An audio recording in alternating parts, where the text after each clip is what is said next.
Olá, eu sou a professora Cláudia Bergamini, responsável pela disciplina Literatura Brasileira, e nós vamos agora discutir um pouquinho a atividade mapa, que você deve aí já ter lido, tá aí com a cabeça cheia de coisas, como que eu vou fazer essa atividade, né? Então vamos começar falando um pouquinho do texto. Eu separei para essa atividade uma crônica do escritor pré-modernista Lima Barreto. Lima Barreto ele escreve num período que vai ali do início do século XX até 1920, até 1919, o ano de sua morte. Ele nos deixa um legado imenso de romances, contos e crônicas. Eu separei essa crônica. Lima Barreto tem uma escrita bastante interessante, porque nas crônicas ele trabalha muito com a constituição da cidade do Rio de Janeiro. Ele faz uma leitura bastante crítica da cidade do Rio de Janeiro e nessa crônica ele pontua dois problemas que estão ali acontecendo, que são problemas que nós podemos trazer para a nossa realidade atual, que tem a ver com a questão do aluguel, tem a ver com a questão de valores.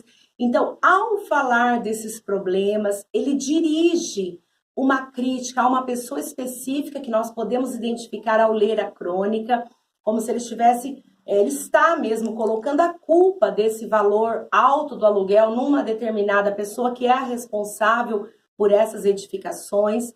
E ele faz todo um apelo social, inclusive se preocupando com aquelas pessoas que moram nesses lugares onde o aluguel está alto.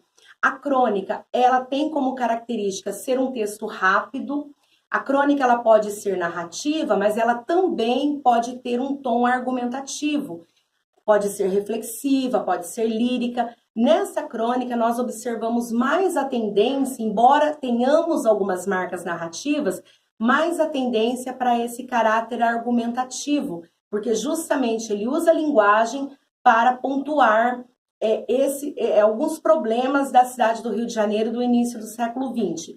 Como Lima Barreto, ele trabalha, né, com a linguagem literária e a crônica, embora ela se paute numa realidade, ele tem que se valer de uma linguagem estilisticamente elaborada. Então, vocês vão observar que ele faz menção a lugares, por exemplo, Chantilly, ele faz menção a castelos de outros países, para trazer para a crônica o elemento da comparação, o elemento da analogia, algumas metáforas e até algumas ironias. E isso enriquece a linguagem desse texto. Aliás, são esses recursos que fazem, que permitem que o cronista seja alguém que diga alguma coisa que circula no jornal, que são notícias, mas ele diz aquilo de uma maneira diferenciada. Por isso que a crônica ela tem todo um tratamento estético e é considerada, portanto, um texto literário. Então, ao redigir o texto, volte-se ao redigir o seu texto, a sua resposta,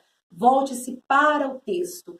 Perceba na linguagem de Lima Barreto como ele faz essa crônica, a quem ele dirige essa crítica, que recursos da linguagem ele utiliza para conseguir construir essa crítica e permitir que o seu discurso chegue até os nossos dias com esse valor estético, literário, que permite que nós trabalhemos com esse material nos cursos de letras. Uma boa atividade para você.